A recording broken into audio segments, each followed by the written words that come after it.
Okay, well, as people come in, I'm going to get started.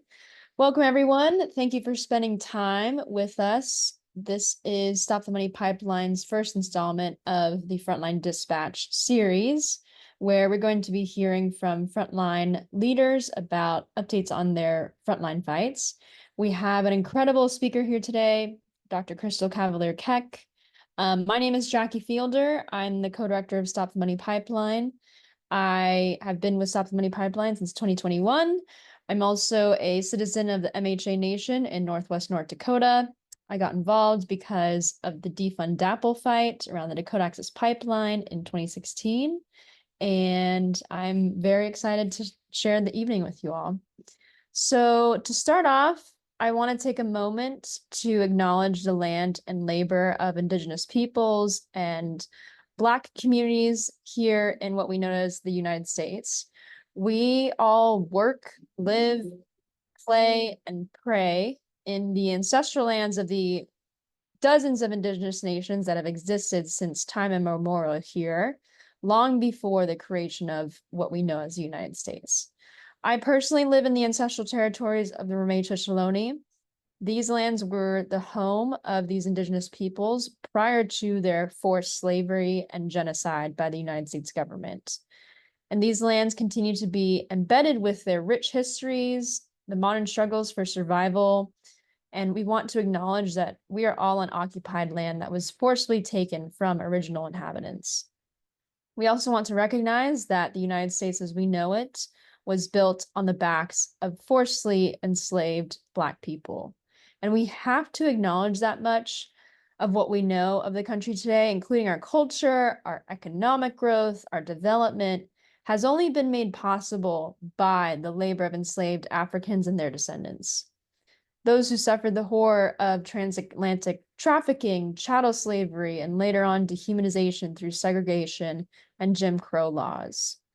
So we are indebted to the people of these lands and their forced labor and their unwilling sacrifice. We have to acknowledge the tremors of this violence through generations and the resulting impact and generational trauma that is still felt and witnessed today.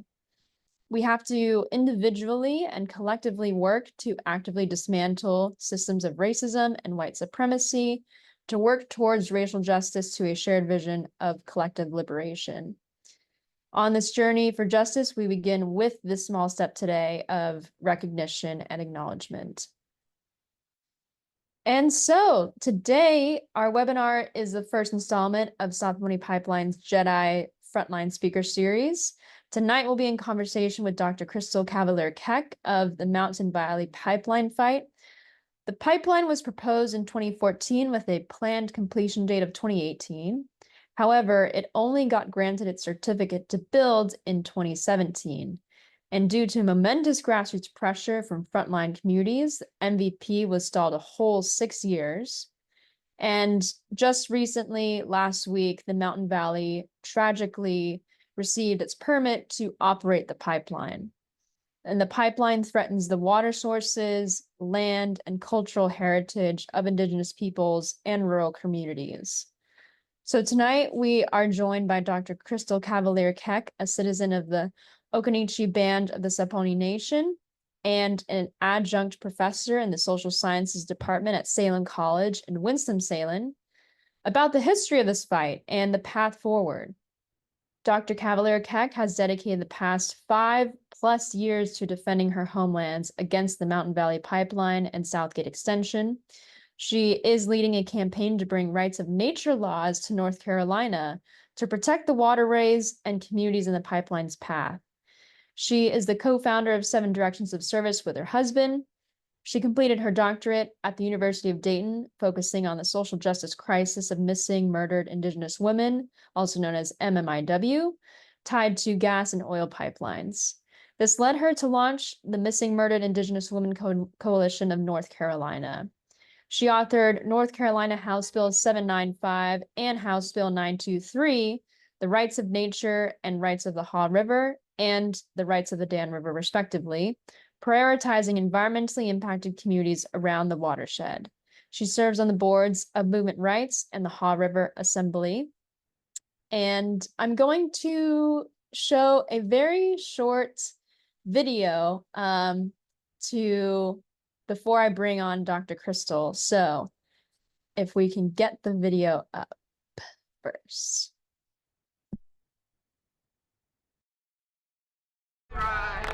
President Biden needs to stop this.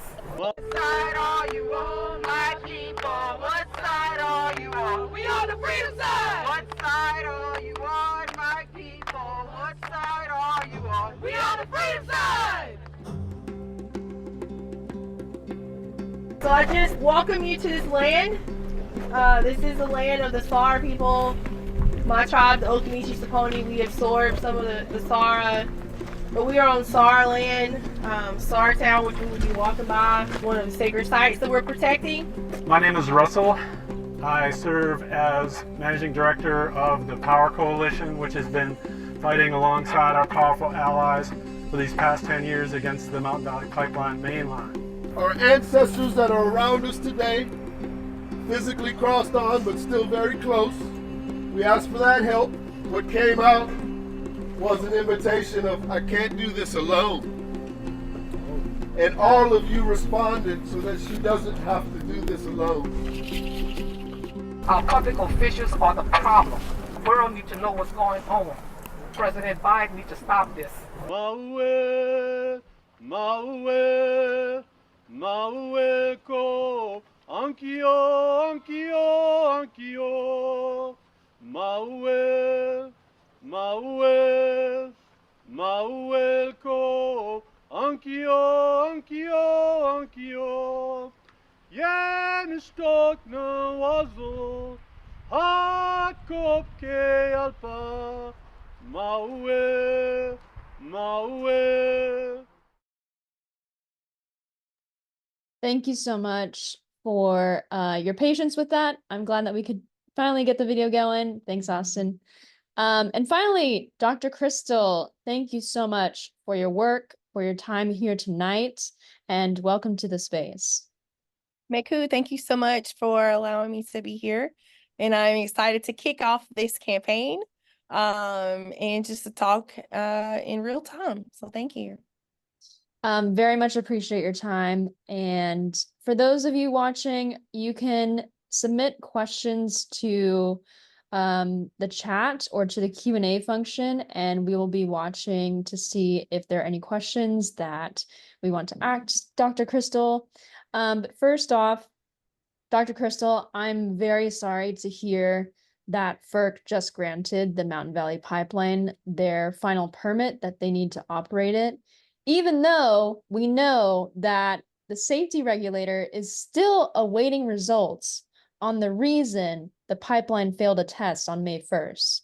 What's been going through your mind the past week since hearing the news?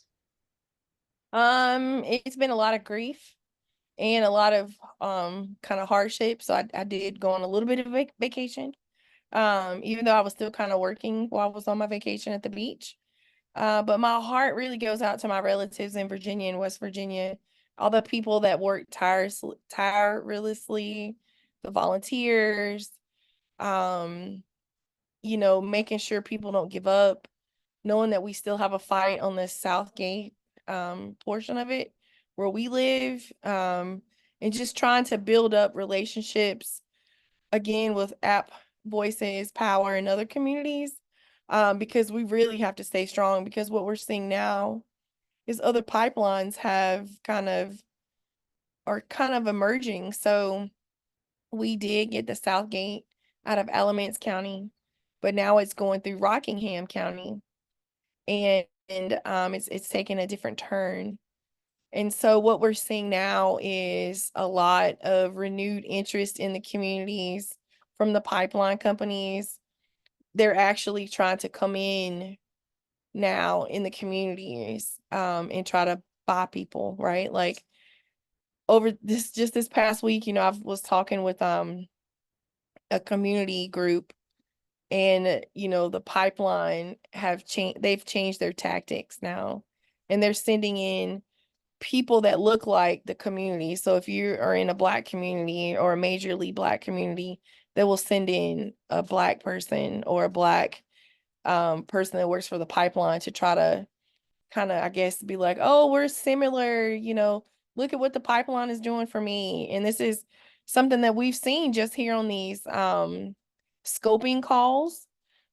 We saw a community group that was for Black children, and the pipeline has donated to their foundation. And I'm like, okay, we've got to be bigger than this. And so, we need to start holding these workshops. And so I've talked to a couple of people yesterday about trying to educate the communities about these tactics, because, if the pipelines really did care, then they would be putting these air monitors in the communities and monitoring these blowdowns that they do with these compressor stations. And so they wouldn't just be trying to buy people off, and say, let it come through. So yeah, that's what's been on my mind. Like, how can we get into these communities?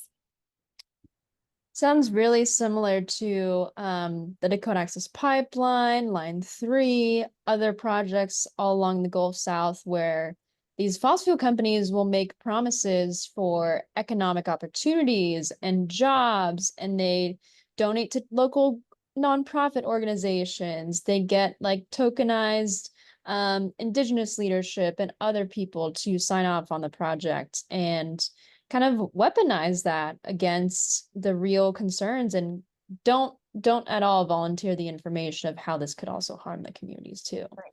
So Yeah. it sounds like very similar tactics. Well, bring us back to the beginning of this fight. Where were you when you found out that this was coming to your community? How did you start to organize? And So as a citizen of the Saponi Nation, what did MVP represent to you? Actually, we were just finishing up, well, we were on the ACP fight, and one of my constituents, because I was an elected leader in my tribal council for the Occaneechi Band of the Saponi Nation, and I actually had someone call me and said, hey, have you heard of this Mountain Valley Pipeline? And I was like, no, I've only heard of ACP. And so I Googled it, and there was only one article about it. And I was like, oh my God, it's coming right through Alamance County. This is like our service area. And so, I asked about it. I asked around, had anybody heard? And nobody had been consulted in our community, in our tribal community, in our just regular community. Nobody knew anything about it. And so I started to, I was like, I don't know what to do, because the only thing I had heard at the time was like the Dakota Access Pipeline. The ACP had been successful in getting, it was 4 Indian tribes that they had consulted, and 2 of them took the payout and 2 of them did not. And so I was like, nope, we've got to educate the community what's going on. And so I reached out to the Sierra Club, because I was like, you guys are a green group. This was just me being a citizen. And they were like, well, we need help. And I just wrote a letter. I wrote a letter to my editor, and I said, we already have some animals that have gone extinct that's been in our community that no longer exist here. And so I just started from there. And at that time I was working a full-time job. I was working 2 hours away, and then so I would drive 2 hours to work and 2 hours back, and it would give me time to think. So I was just constantly thinking about what I could do, who I could reach out to, and I started to go to our church groups and then some of our community meetings, and just to try to understand, because at first I didn't understand what was happening. So I had to really understand what fracked gas was, where it was coming from. Was it going to benefit us? What are the consequences of it? And so I had to learn really quick about fossil fuels, because at that time I had only known about coal. And so I'm just like, what is this? And then I had to understand that different fights had different pipelines. So there was oil, and then there was frack gas. What did that? And then I had to figure out, what did each of those things do, so I could explain it to people and why it was dangerous. And so after that, we organized a water walk, like a pipeline walk, and we got a really good response. And it was just me and my husband that organized it. It was just Crystal and Jason at the time. And we had a really good response, but we did get some intimidation tactics from the pipeline. We almost got ran over when we were walking towards the Bannister River. There was a pipeline worker who was just trying to just intimidate us. The police were trying to intimidate us. It the day that we did the walk the night before, some people had chained themselves to a tractor trailer, and so they were treating everybody really hostilely, even though we were, just on a peaceful, prayerful water walk. We had to just go in there, and I was like, I'll take whatever responsibility for this walk. But you guys knew we got all of the permits that were needed. So I was like, this wasn't a surprise.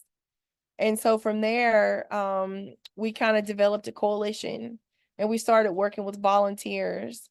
And we just started to just talk to people in the community about what do they really want to see happen. And from there, it's kind of history. Like, we started our organization, 7 Directions of Service. And we've taken off from there. So yeah. Thank you so much for sharing. What were some important inflection points for the pipeline that challenged or secured the fate of it, do you think? And what lessons can we learn from those inflection points? So one inflection point for us probably was when in Virginia and Pennsylvania County, when we won 6-1 vote against the compressor station at the State Air Pollution Control Board hearing, it denied their permit for the compressor station that was going to be built in Pennsylvania County, Virginia. And it was citing a section of Virginia's Environmental Justice Act, which was huge because, we have been to water quality board hearings. Like, Jason and I, we would travel up to give our testimony to the water quality hearings. And, we would just see these, I don't know what you call them, judges or commissioners, and they just looked very stoic, right? And they just glazed over. And then you would hear these workers who would come from other states, and they would be like, I'm a union worker from the pipeline, and I work on this steel, blah, blah, blah, union organization. And they're like, this is a great pipeline. And I'm like, dude, you don't even live here. Like, you're going to be here for like a month, build whatever, and then you're going back home or you're going to another job. So you really don't have a vested interest in this. And so having that win against the MVP was huge.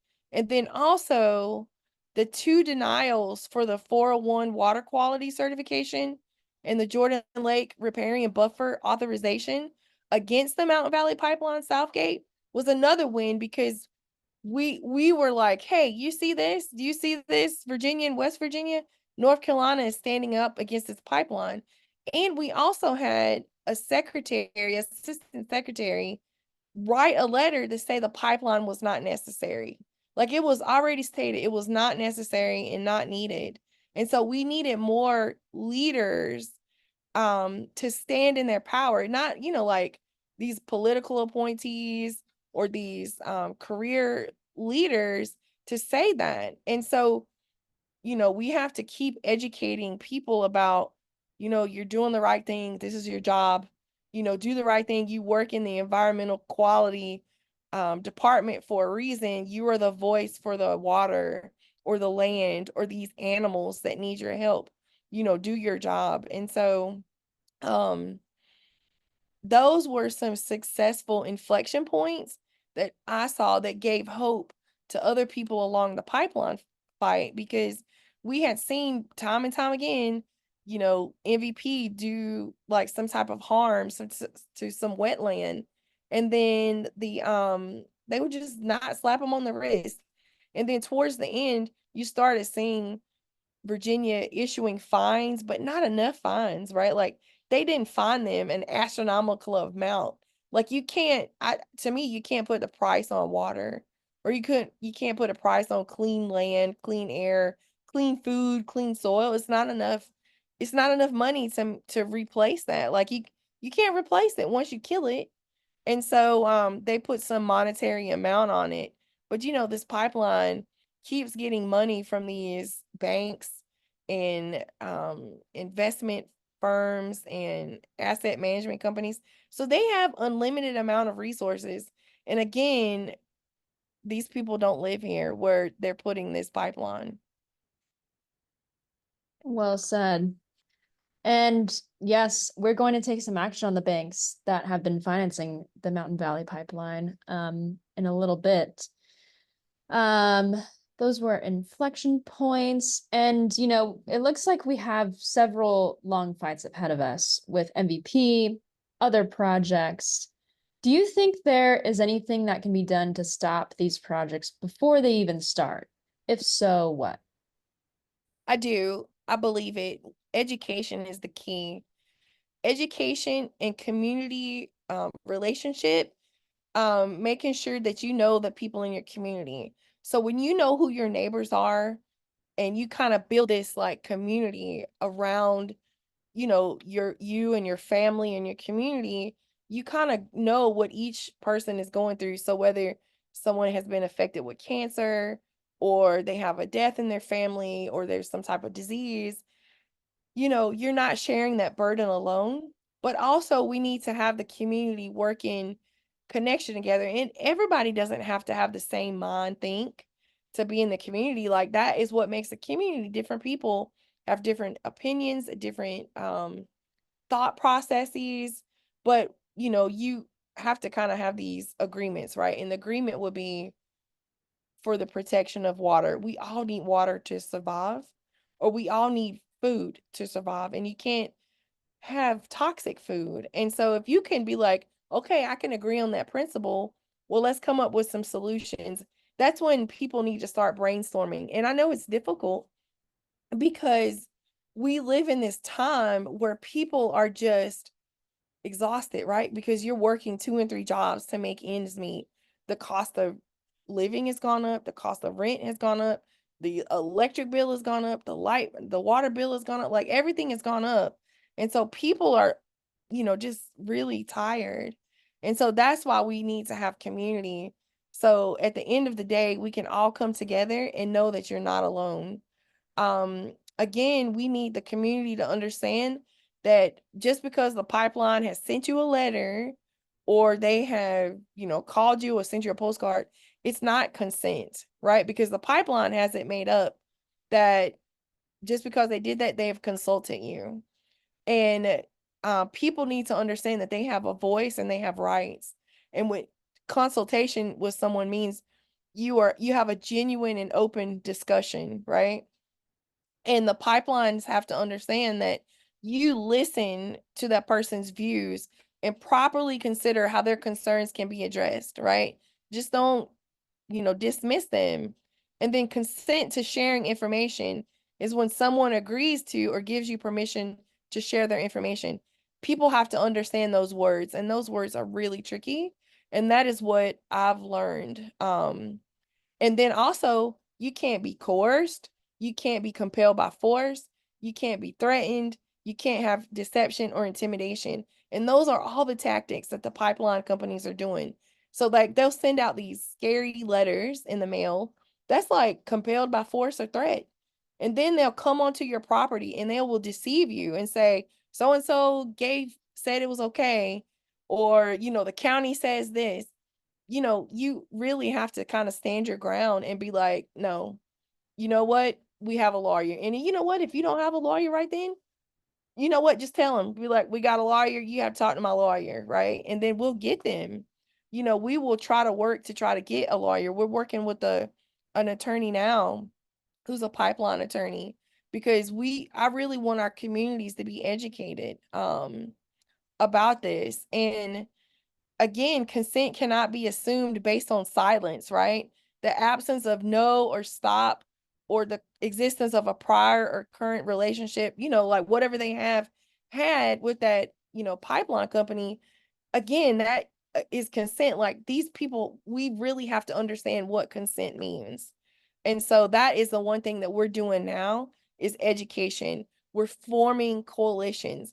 We are moving where the pipelines are going, And even the pipelines put it in their scoping, like their little letter, they put in there the environmental groups are going to work with neighbors. Well, you're daggone right. We're going to work with neighbors because this is our community, right? Like you have to get our permission to come through our communities. And we have a right to say what we want or what we don't want. And people really kind of have to stand in their power on that. Yeah, it seems like they prey on low information residents. And who, as you said, people have so little time these days just trying to survive. Who has time to be an expert on a pipeline and just, in a matter of a conversation? And they prey on that. They prey on not knowing your rights and this feeling of it's inevitable, and it has the power of the government behind it. Um, Absolutely. Well, that sounds like a great avenue. Is community education. Um, Next question is that I'm personally very interested in because I have heard all about the rights of nature all over the world, places like Aotearoa, New Zealand, other places that are considering it, and I'm very fascinated. So last year, you co-authored North Carolina House Bill 795, which recognizes the rights of the Haw River. And this year you co-authored North Carolina House Bill 923, which recognizes the rights of the Dan River. Can you tell us more about the rights of nature framework? Yes. So, like you said, there's numerous countries, including Ecuador, New Zealand, India, and Mexico, and many others, that have enacted these laws that recognize the rights of nature. Ecuador has it in their constitution. So, rights of nature laws help prevent destructive projects from moving forward. So, like the Mountain Valley Pipeline, and it provides communities with a broader avenue for legal action. Rights of nature strengthens environmental and community protections by evolving statuses of nature. So, like having nature from property to a rights bearing entity like a person. And I mean, it's just kind of weird to say that, because you would think nature would be protected at all costs. But we have to say this in this time, this day and age, because of our elected leaders. And, you know, I always refer back to original instructions, and my ancestors and your ancestors, they had these original instructions from the creator, right?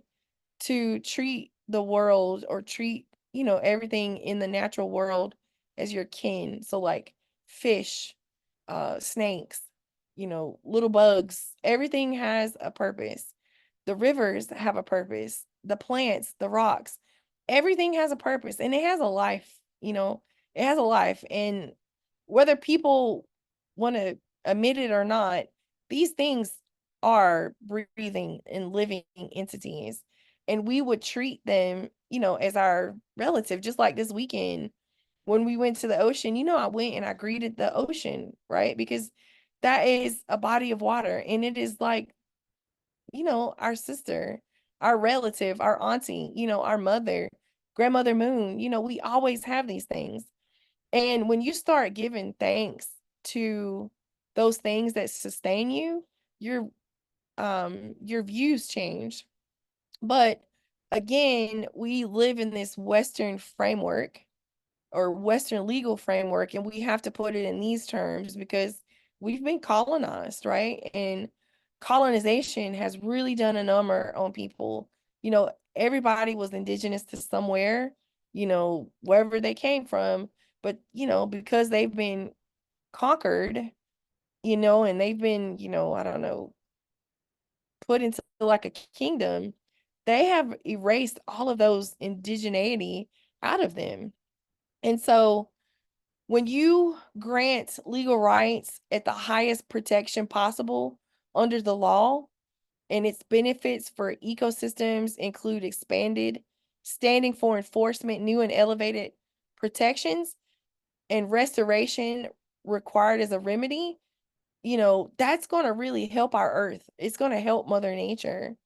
And so, again, the health of our communities, like my health depends on how well my soil is, or how well my water is. Because if I'm drinking PFAS water, or I'm drinking Gen X water, or, you know, something that's got a chemical in it, my health is going to go down. And so why wouldn't we think the waters would go down? So yeah, that's what we're doing. We're building a bipartisan network, because again, like, we look at it, it's not a white black issue, it's not a Democrat Republican issue, it's a everybody issue. Well said. What do you think it'll take to pass these bills or bills like it in the continental US? Um, again, having these courageous conversations, you know, having education and having people understand what natural law is.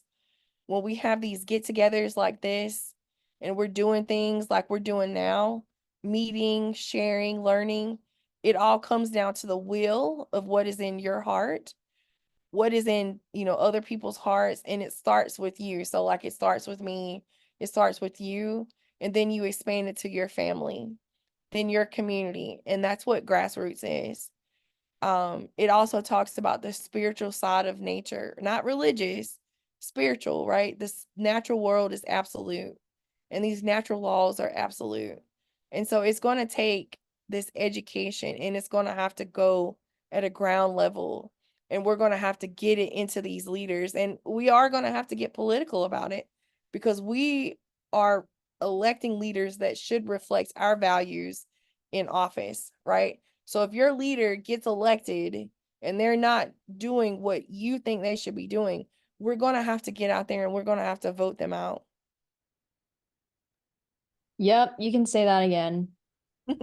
Um, I kind of when I'm trying to explain rights of nature, it's to me, I try to think of the most graspable idea. And I think for some people that the entryway is maybe thinking about like wilderness and national parks, and they have a problematic history, especially of indigenous dispossession, but we inherently recognize that there are certain parts of landscapes that have an inherent right to exist, largely untouched or unbothered, at least in some kind of paradigm.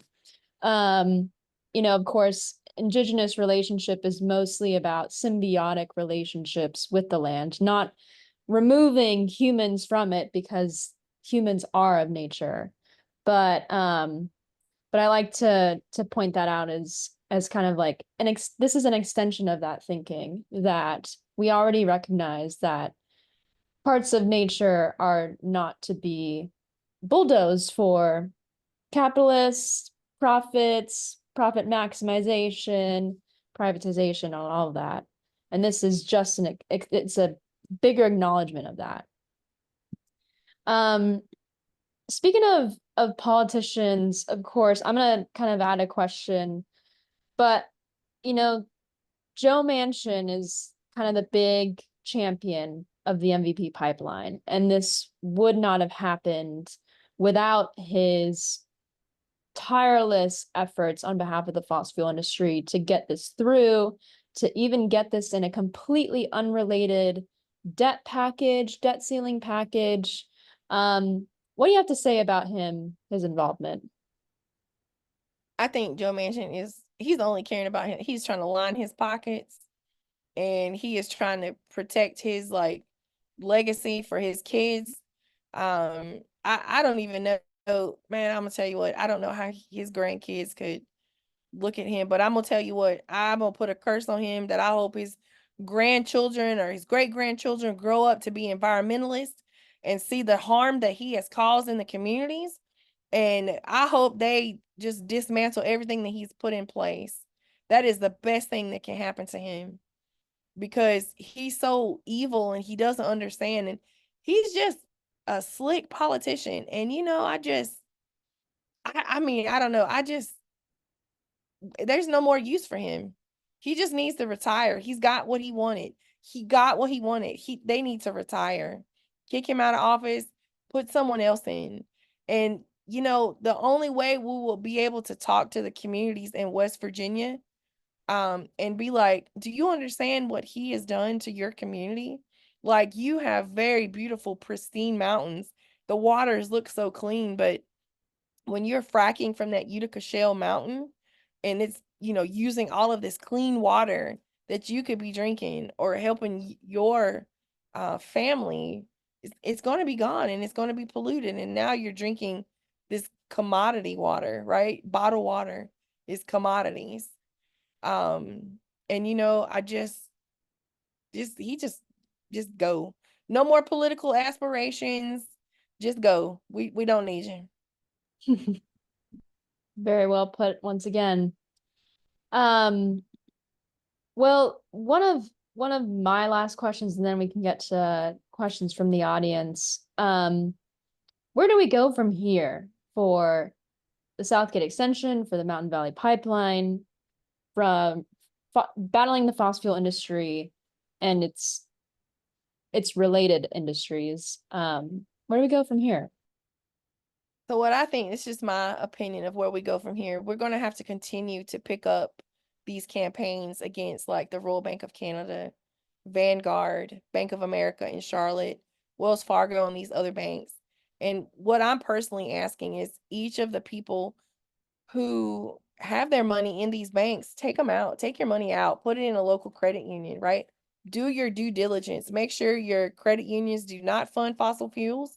I've Googled, there's like this one website that talks about green banks, and make sure they're not greenwashing either. Like, that's another danger that we have to watch out for, is greenwashing. But take the money out of these banks, investment companies, asset management companies, and insurance companies. I have started to look and see what insurance companies fund fossil fuels, which ones don't fund fossil fuels. The same thing with banks. Last year when Bank of America, at that protest, when they arrested my husband, I immediately closed a couple of my bank accounts with them. And it was difficult. I had just got a credit card with them. Like, after so long of not having a credit card, I got a credit card and I closed it, because you're taking the money that I have sitting in my bank account and getting the interest off of it, and you're using it to fund fossil fuels, right? Like, I'm over here trying to save your employees and your executives from drinking poison toxic water, and this is how you repay me, by pushing fossil fuels down my throat. Like, we're trying to get off of fossil fuels, right? Like, you're trying to transition out, or they come up with these shareholder packages. Like, I've started to like have to understand like what happens at a shareholder meeting. They come up with these resolutions, and they're just fake. They just come up with these resolutions to sound good so they can put it on their byline and their tag statement online and saying, we're doing right, we're doing great, DEI, what is it, diversity, equity, and inclusion, right? Like, we're doing Indigenous rights. No, they're not doing it. They're just all lip service. And I don't want to invest in a bank that's just lip service, right? I want my money to be well spent. Like, if you're going to get the interest off of me, don't be investing in something I don't want you to invest it in. And the same thing with the Royal Bank of Canada. Like, I didn't know how high these things go until you go into their world. When we went to Canada and went to where the shareholders were staying, I've never seen so many Rolls Royce in my life. And I'm just like, what in the world could you be like? That's just greed, right? Like, it's just, I mean, I can't even just imagine it. Like,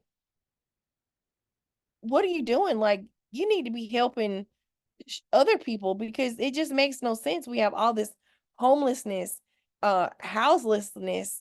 People can't afford to even get a house. Like, you can't even purchase a home anymore.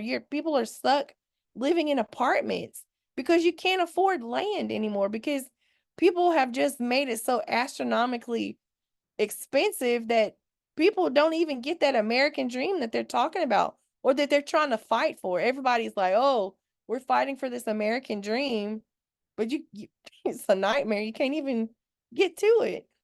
And so we really have to have these open and honest conversations. And I know it's scary for some people. because it's what is that word, like it gives you anxiety or uneasiness, and those are not good feelings or not good emotions. But again, people have to understand that you're not alone, right? You're not alone. That I think is a great lesson to pull. And wanted to share that this is what we did, who is a partner of the Jedi team that put on this series. They have a workbook on drop-in and drop-in out office hours for people who want to move their money. And I put the link in the chat. It's thisiswhatwedid.org/move your money. Great resources for people who want to move their money. Well, I do want to take one more question from the audience, but this last question is, this work can be heavy and in multiple ways, emotionally, spiritually, physically. Um, how do you handle all of the intense emotions, especially in this time? I know for myself, I was completely enraged when I saw that well, when Trump got elected, it was then Obama in his final month that said that, oh, yeah, we'll order an environmental impact statement for the Dakota Access Pipeline. But this is under the Army Corps of Engineers, same Army Corps of Engineers that displaced my grandparents. So I know I personally, after the Dakota Access Pipeline, was just full of anger and channeled that into organizing, but yeah, it was tough. And I wonder from you, what do you do to maintain your center and look into the future?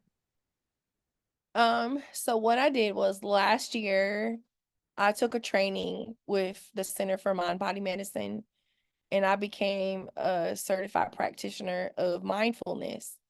And I learned some self-care basics, right? And I learned all about eco grief and things. And so I started to give these healings, like these little sessions about mindfulness, and so transforming our self-care.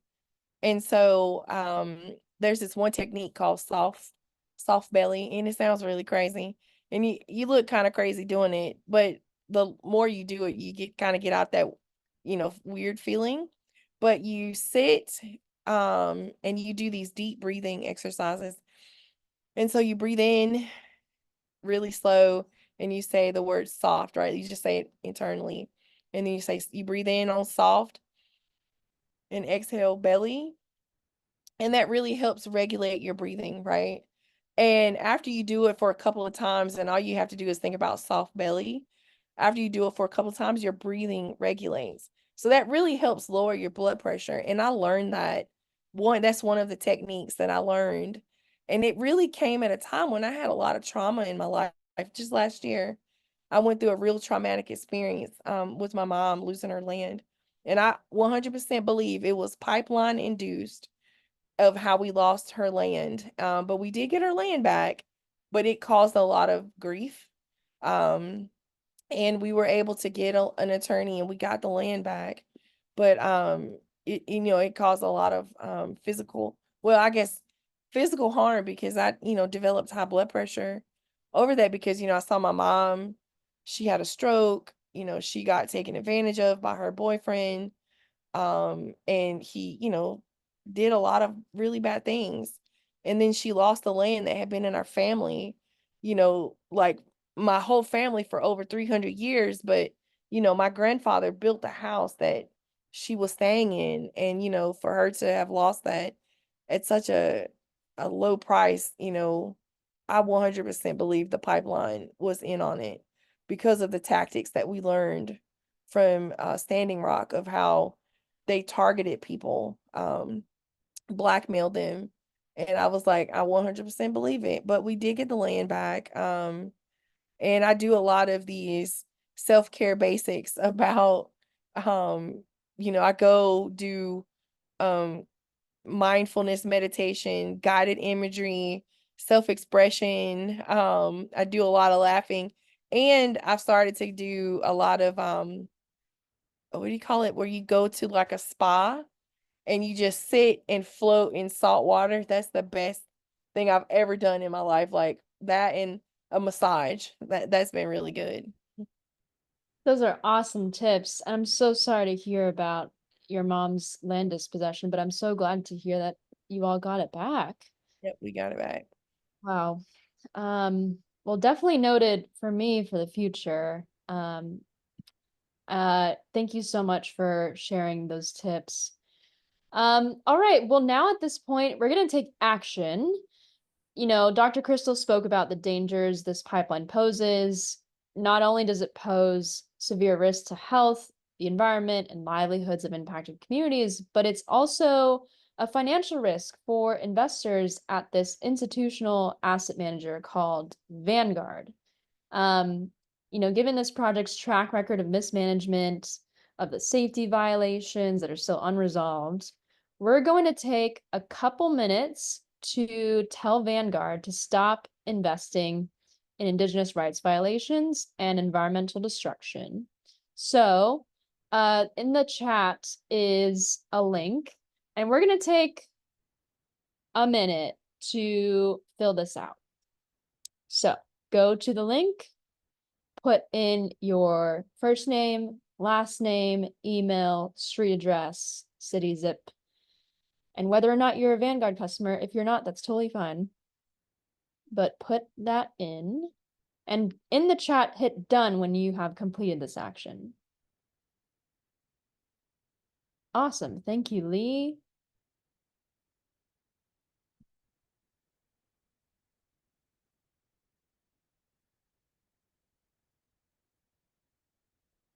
Thank you, Jesse.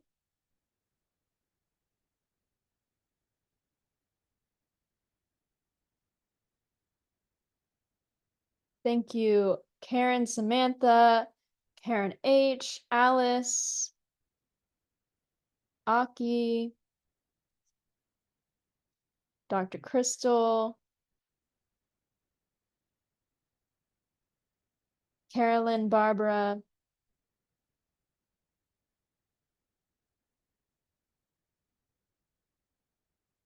John, Nancy, thank you.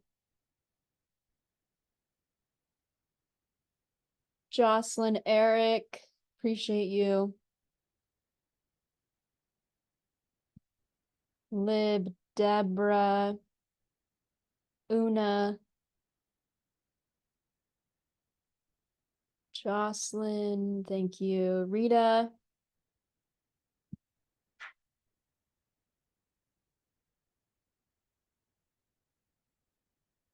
Rolando, thank you. Yes, we can post just the link, Cheryl. Katie, thank you. James, thank you.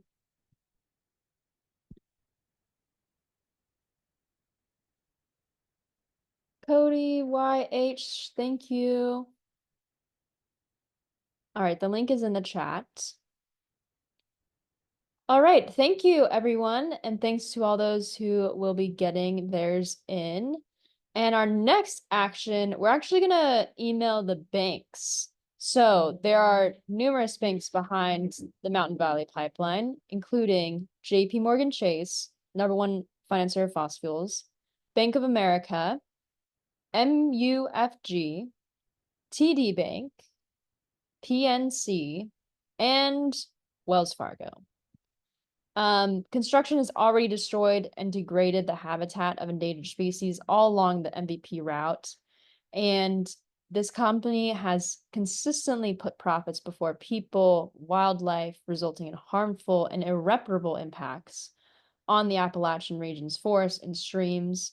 And so we're targeting these 6 top financial backers of the MVP. So in the chat will be a link to send an email to these banks. Same as before, please click the link, fill it out, and when you have completed this action, please type done in the chat.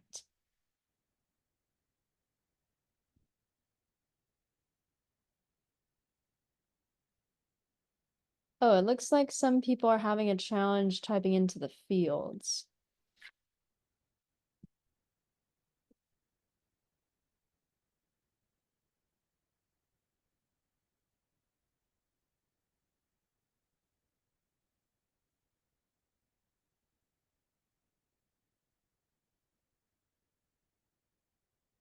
It worked for me. Done.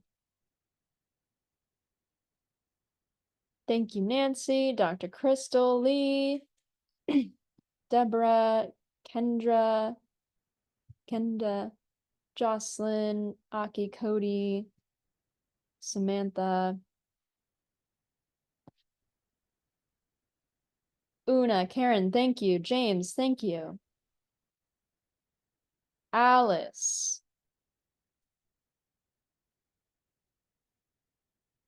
Rolando, thank you.